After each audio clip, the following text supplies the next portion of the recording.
अस्सलाम वालेकुम। हम एक छोटा सा टास्क करेंगे, लाइक एक बैनर बनाएंगे सिंपल सा, जिसके अंदर हम कवर करेंगे कुछ चीज़ों को।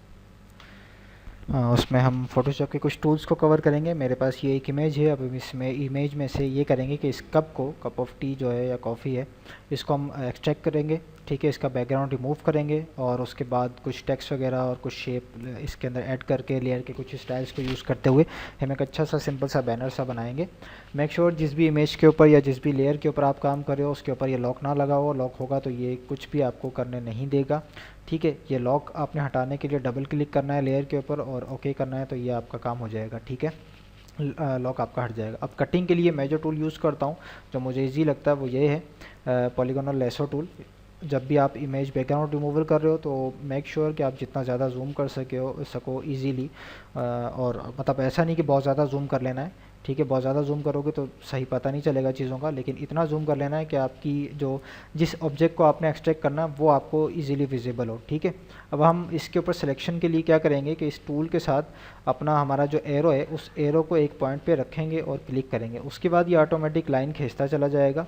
हमने जस्ट क्लिक करना है। क्लिक से ये होगा कि उस अपना हमारे उस लाइन को एक जगह पे स्टिक करेगा। ठीक है, और हम छोटे छोटे स्टेप्स, छोटे छोटे जो है ना इंटरवल्स के साथ इसके ऊपर क्लिक्स करेंगे, ताकि क्योंकि ज़्यादा बड़ी सिलेक्शन से ये आउट हो जाएगा और हमारी शेप जो है ना वो सही एक्सट्रैक्ट नहीं हो सकेगी। तो हमने छोटे छोटे इंटरवल्स के ऊपर काम करना है। दूसरी चीज़ ये है कि हम कटिंग एक साथ नहीं करेंगे, पूरी इमेज की कटिंग। अच्छा, एक चीज़ और, जूम के करने के लिए, जूम आउट करने के लिए कंट्रोल माइनस और जूम इन करने के लिए कंट्रोल प्लस। ठीक है, तो हम इमेज की कटिंग करते वक्त एकदम पूरी की पूरी इमेज को सिलेक्ट नहीं करेंगे। सिलेक्शन के लिए हम लोग छोटे छोटे पार्ट्स को सिलेक्ट करेंगे ताकि हमारी जो सिलेक्शन है वो सेव रहे, क्योंकि कभी कभार ये होता है कि लो कॉन्फ़िगरेशन या सिस्टम के ऊपर कभी कभी हैवी लोड होता है या फोटोशॉप रिफ्रेश करता है अपनी मेमोरी को, तो ये आपके स्टार्ट और एंड पॉइंट को विदाउट एनी नोटिस कंबाइन कर देता है। तो लेट सपोज आपने पूरी इमेज की सिलेक्शन कर दी, जस्ट आपका छोटा सा पार्ट रहा है और वो पार्ट इम्पॉर्टेंट है और सिस्टम रिफ्रेश हो जाता है या मेमोरी रिफ्रेश हो जाती है, तो वो सिलेक्शन वहीं से स्टार्ट एंड और स्टार्ट पॉइंट की बन जाएगी और आपका काम लॉस हो सकता है, आपकी मेहनत लॉस हो सकती है। तो हम छोटे छोटे इंटरवल्स के ऊपर कटिंग करेंगे। ठीक है, ये सिलेक्शन बनने के बाद रिफाइन एज एक हमारे पास बटन बना हुआ आ रहा होता है ऊपर, ये देखो यहाँ पर हमने इसको क्लिक करना है। इसके अंदर आके बॉर्डर रेडियस की वैल्यू को थोड़ा सा अपडेट करना है। ये डिपेंड करता है कि हमारी जो है ना पिक्सल की, वो इमेज की पिक्सल्स या इमेज की डायमेंशन क्या है। अगर इमेज ज़्यादा बड़ी है और ज़्यादा हैवी है, वो 300 या 400 या 600 DPI की है, तो हमें ये वैल्यू भी ज़्यादा रखनी होगी।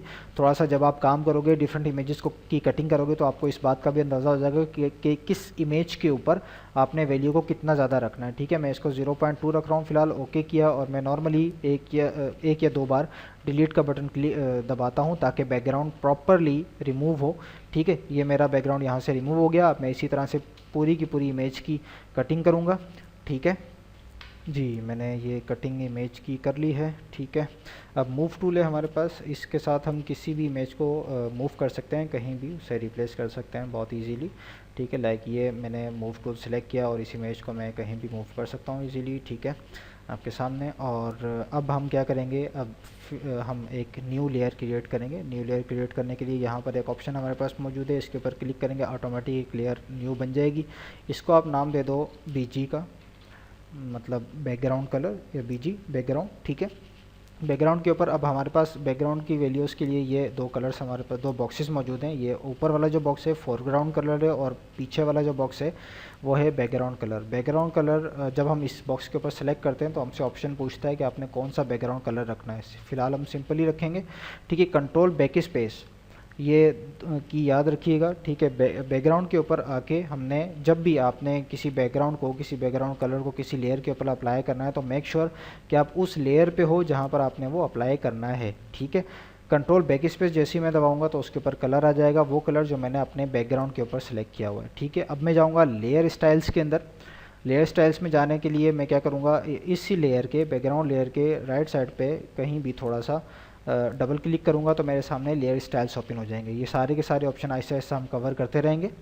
ठीक है, अब हम फिलहाल ग्रेडियंट अप्लाई कर रहे हैं। ग्रेडियंट अप्लाई करने के लिए ग्रेडियंट की लेयर को जैसे ही मैंने सेलेक्ट किया, देखो पीछे बैकग्राउंड भी चेंज हुआ और यहाँ पर पैनल के अंदर वैल्यूज़ भी हमारे पास चेंज हो रही हैं। ठीक है, अब ये जो पैनल छोटा सा बना हुआ है इसके ऊपर मैंने आके सिंगल क्लिक किया, ये मुझे कलर के ऑप्शन दे देगा। अब हमारे पास यहाँ पर दो चीज़ें हैं, ये जो ऊपर जो पेंट बकेट बने हुए हैं ये इस कलर की ओपेसिटी को कंट्रोल करेंगे, तो इसका काम अभी हमारे पास नहीं है, ठीक है। जैसे आएगा मैं आपको इसके बारे में भी बता दूंगा। जो नीचे जो वैल्यूज़ हैं ये हैं असल में पेंट, ठीक है, पेंट कह लो या कलर है। इसके ऊपर आपने डबल क्लिक करना है, डबल क्लिक करने के बाद आपने इसकी कलर को यहाँ से सिलेक्ट करना है। ये पैनल भी है, यहाँ से भी आप कलर सेलेक्ट कर सकते हो, और ये इतना एक बार भी है, यहाँ से भी आप कलर सेलेक्ट कर सकते हो, ठीक है। तो आपके ऊपर है कि आप किस कलर को सिलेक्ट करते हो। यहाँ से हम आए और इस कलर को सिलेक्ट करने के बाद हमने यहाँ से मेक श्योर करना है कि हमारा इस जगह से भी कोई कलर सेलेक्टेड हो, सिर्फ यहाँ से नहीं, ठीक है। ये हमने कलर यहाँ से सिलेक्ट किया, इसी वैल्यू को हमने कॉपी किया, अपने दूसरे पेंट में गए और उसमें आकर पेंट बकेट में आकर ये कलर को पेस्ट करके उसकी लाइट कलर सेलेक्ट कर लिया, इसको ओके किया हमने। ये थोड़ा सा ज़्यादा डार्क हो गया, थोड़ा सा लाइट कर देते हैं इसे, यस, और इसको भी थोड़ा सा लाइट कर लेते हैं। आपने अंदाज़ों पे नहीं चलना, आपने प्रॉपर वैल्यूज़ को लेके चलना है, ठीक है, क्योंकि आप एक प्रोफेशनल काम करोगे, ठीक है। और प्रैक्टिस भी आपने एक्यूरेटली करनी है, ऐसे नहीं कि यार ठीक है फ़िलहाल जाने दो, ठीक है। ये काम हुआ, हमारे पास बैकग्राउंड आ गया है। उसके बाद एक और चीज़ बताता चलूँ कि तमाम वो लेयर्स जिनके ऊपर राइट साइड के ऊपर FX लिखा हुआ आ रहा है, इसका मतलब ये कि इसके ऊपर लेयर स्टाइल अप्लाई हो रहा है, ठीक है। अगर FX नहीं है तो इसका मतलब ये सिंपल लेयर है। अब इसके ऊपर हम एक टेक्स्ट रखेंगे, टेक्स्ट रखने के लिए, टेक्स्ट इसके ऊपर ऐड करने के लिए हमारे पास एक टूल है, टाइप टूल, ठीक है। इसको सेलेक्ट किया, ठीक है, और यहाँ आकर सिंगल क्लिक किया तो ऑटोमेटिक एक लेयर बनेगी टेक्स्ट की। हम यहाँ लिखेंगे कप ऑफ टी। अब ये कप ऑफ टी बहुत सिंपल सा लग रहा है, ठीक है, एक सिंगल लाइन है और उसके ऊपर कप ऑफ टी लिखा हुआ है। अब इसकी वैल्यूज़ हम चेंज कर सकते हैं, लेकिन इसको थोड़ा सा क्रिएटिव वे में रखने के लिए थोड़ा सा क्रिएटिव स्टाइल से रखना होगा, ठीक है।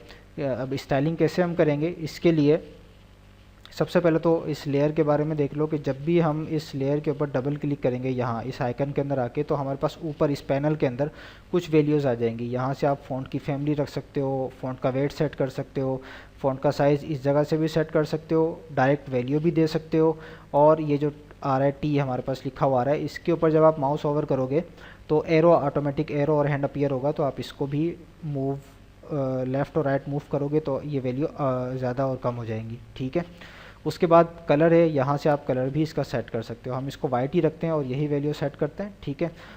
कप ऑफ टी अब हमारे पास लिखा हुआ है। अब हम क्या करेंगे, लेयर को डुप्लीकेट करने के लिए राइट क्लिक करेंगे और डुप्लीकेट लेयर करने के बाद ओके किया और एक लेयर को हाइड किया, दूसरी लेयर के ऊपर से हमने टी हटा दिया, ठीक है। अब हमारे पास आ गया अ कप ऑफ, और टी हम रखेंगे इसके नीचे, लेकिन टी को किस तरह से रखना है, हाँ एक और चीज़, शिफ्ट एरो की जितनी भी हैं शिफ्ट के साथ अगर आप यूज़ करते हो तो थोड़ा सा स्पीड से काम करेंगी, अगर आप शिफ्ट के बगैर यूज़ करते हो तो थोड़ा स्लो काम करेंगी। तो शिफ्ट के साथ यूज़ करना, वो थोड़ा सा स्पीड अप का हो जाएगा काम, ठीक है। अब टी को हमने थोड़ा सा इस तरह से रखना है कि ये क्रिएटिव लगे, अच्छा लगे, ठीक है। और एक चीज़ और, मैं एक लेयर और बना रहा हूँ, डुप्लीकेट लेयर, इसके ऊपर हम लिखते हैं let suppose for someone special, someone special, ठीक है। ये हमारे पास आ गया। अब एक चीज़ और, यहाँ पर तमाम ये जो टेक्स्ट हैं ये कैपिटल आ रहा है, उसकी वजह ये है कि मैंने अपने पास ये जो टूल है, मेरे पास एक टूल ऑन हुआ हुआ है यहाँ से, ठीक है। आप विंडोज़ में से जाके इन तमाम टूल्स को ऑन कर लेना अपने पास। जब भी आप फोटोशॉप के ऊपर काम स्टार्ट करो, मेक श्योर कि इसके ऊपर चेक लगा हो, जैसे आप क्लिक करोगे तो चेक लग जाएगा और ये यहाँ अपीयर हो जाएंगे, ठीक है। मेरे पास ये सब के सब यहाँ से कैपिटल इसीलिए आ रहे हैं कि क्योंकि मैंने यहाँ से इसको कैपिटल रखा हुआ है। मैं इसको कैपिटल हटा दूंगा तो ये भी हट जाएगा और ये सिंपल हो जाएंगे। जैसे मैं इसको लिख रहा हूँ ये वैसे ही आएगा। अब इस तरह से टेक्स्ट रखना कोई क्रिएटिव वे नहीं है। अब इसको हम अच्छा सा बनाएंगे। लेयर्स को साथ साथ अरेंज रखना है आपने, कि जो लेयर पहले आ रही है उसको पहले, लाइक इमेज हमारी सबसे पहले आई, इमेज को हमने सबसे पहले रखा हुआ है, उसके बाद कप ऑफ उसके बाद आया और उसके बाद हमारा टी आएगा। अब टी के ऊपर हमने काम करना है, ज़्यादा कोई वो नहीं करनी, जस्ट इसका साइज़ हमने बड़ा किया, ठीक है। और उसके बाद हमने फॉर समवन स्पेशल को इसके फ़ॉन्ट के वेट को कम किया और इसका साइज़ कम करके स्पेशल के लास्ट में फर्स्ट ऑफ और ये आ गया यहाँ। अभी भी ये अच्छा नहीं लग रहा तो हम क्या करेंगे, थोड़ा सा कप ऑफ को थोड़ा सा बढ़ा देंगे, ठीक है, और उसी के साथ टी को थोड़ा सा इंक्रीज़ कर देंगे, टी के साइज़ को, ताकि ये भी थोड़ा सा बड़ा हो जाए। और उसके बाद अब फॉर समवन स्पेशल को हम थोड़ा सा और छोटा कर लेंगे, ठीक है। ये हमारा बन गया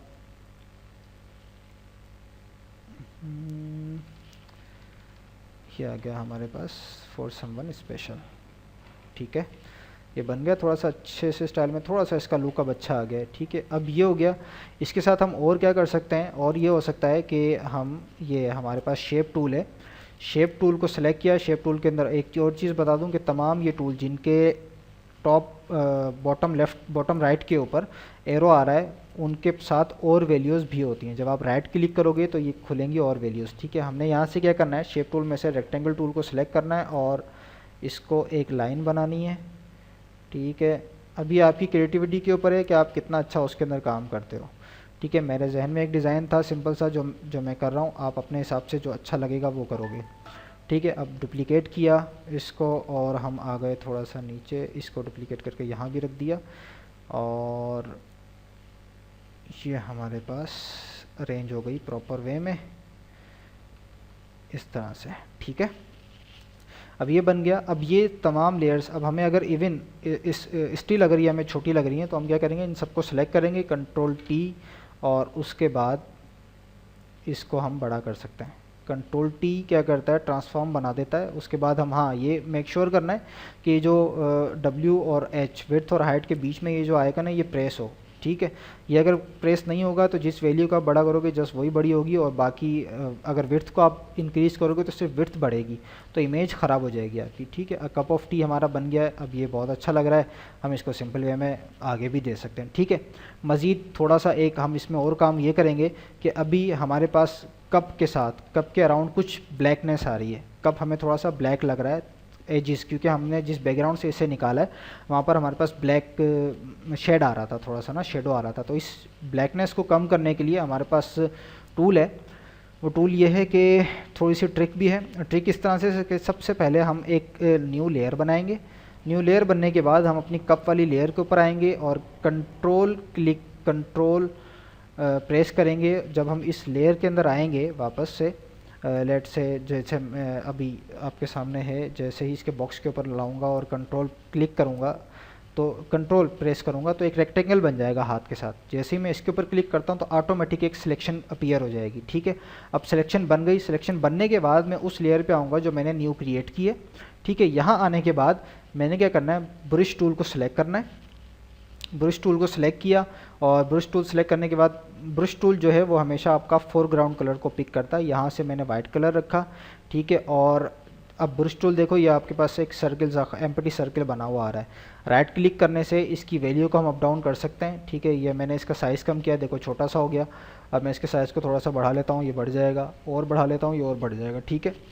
हार्डनेस का मतलब ये है कि अगर आपने हार्डनेस फुल रख दी तो बिल्कुल जैसा ये सर्किल आपको दिख रहा है ना, आपने क्लिक करना है और ये सर्किल ऐसा है कि ऐसा ही इसके ऊपर पेस्ट हो जाएगा। लेकिन अगर हम इसके हार्डनेस को कम कर देते हैं तो थोड़ा सा ब्लर आ जाएगा, ठीक है। अब इसके साथ हमारा काम किस तरह से होगा, हम क्या करेंगे, हमारी सिलेक्शन बनी हुई है ये, ठीक है। हम जो भी हमारा जो भी इफेक्ट अपीयर होना है वो इस सिलेक्शन के अंदर होना है, लेकिन क्योंकि हमने ब्लर दिया हुआ है या थोड़ी सी हार्डनेस कम की हुई है अपने ब्रश की, तो हम क्या करेंगे, जब हम अपने इस सिलेक्शन के बाहर, मैं देखो इस वक्त हमारी सिलेक्शन है अंदर, ये कप है सिलेक्शन हमारी, लेकिन मैं इसके बाहर से क्लिक करूँगा तो देखना क्या होगा।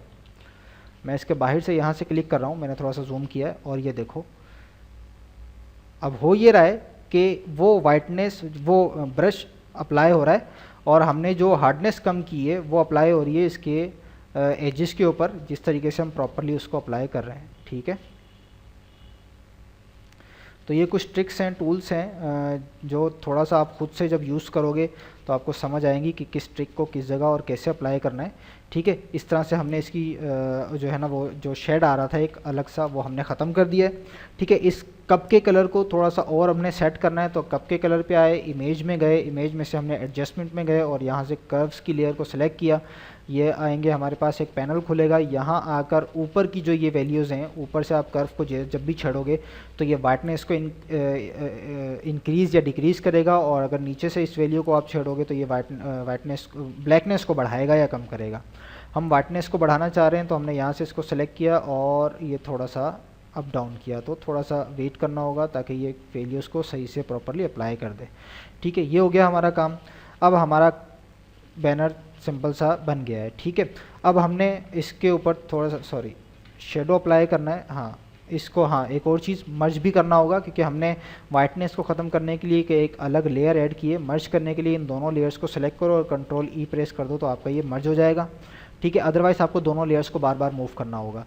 ठीक है, अब हम इस लेयर के ऊपर इफेक्ट्स अप्लाई करेंगे ताकि ये थोड़ा सा इसका लुक और अच्छा हो जाए। ड्रॉप शेडो हमारे पास है। ड्रॉप शेडो के ऊपर जब भी आप आओगे, कोई भी इफेक्ट आपने यहाँ से अप्लाई करना है तो make sure use global light of हो, ये चेक ना हो, अदरवाइज़ ये पूरी लेयर के ऊपर हर जगह अप्लाई होगा जहाँ कहीं भी ऑन होगा। ठीक है, ये हमने करना है। उसके बाद इसका डिस्टेंस को सेट करना है, थोड़ा सा इसके साइज़ को अपडेट करना है, इसकी ओपेसिटी वगैरह कंट्रोल करनी है, तो ये थोड़ा सा हमारा सेट हो जाएगा। ये डिपेंड करेगा आप इसके ऊपर कितना टाइम देते हो, कितना आपकी ऑब्जर्वेशन कितनी अच्छी है। ठीक है, कितना अच्छा आप उसको बना सकते हो। काम सारा इन्हीं वैल्यूज़ को शफल करने से होना है। ठीक है, आप यहाँ से इसकी वैल्यूज़ को सेट कर सकते हो, कलर चेंज कर सकते हो, इट्स अप टू यू। अगर मैं चाहूँ इसके ऊपर ब्लू कलर ही डाल दूँ तो ये ऐसा हो जाएगा कि जैसे ब्लू या वाइट डाल दूँ तो ऐसा लगेगा कि जैसे पीछे शाइन आ रही है। ठीक है, हम इसको बढ़ा सकते हैं। ठीक है, ये शाइन हो जाएगी। अगर इसको ब्लैक कर देंगे तो शेडो आ जाएगा। इस तरह से है। ठीक है, ये हमारा एक छोटा सा सिंपल सा बैनर रेडी हो गया है। हमने इसके अंदर जिन टूल्स को कवर किया है वो एक तो है मूव टूल। मूव टूल के थ्रू हम चीज़ों को मूव करते हैं। ठीक है, उसके बाद हमारे पास जो दूसरा टूल है वो लेसो, पॉलीगोनल लेसो टूल है, जिसके साथ हमने कटिंग की थी। तीसरा हमारा टूल ब्रश का था। ब्रश के साथ हमने अप्लाई किया था अपने स्पेशल कलर्स को। ब्रश के अंदर और भी स्टाइल्स होते हैं, वो साथ साथ चलते चलते आपको मैं बताता रहूँगा। ठीक है, ब्लर टूल भी है, वो भी मैं आपको साथ साथ बता दूंगा आगे चल के। उसके बाद हमने यूज़ किया टाइप टूल को। टाइप टूल के साथ हमने ये सारी टाइपोग्राफी इसके अंदर की।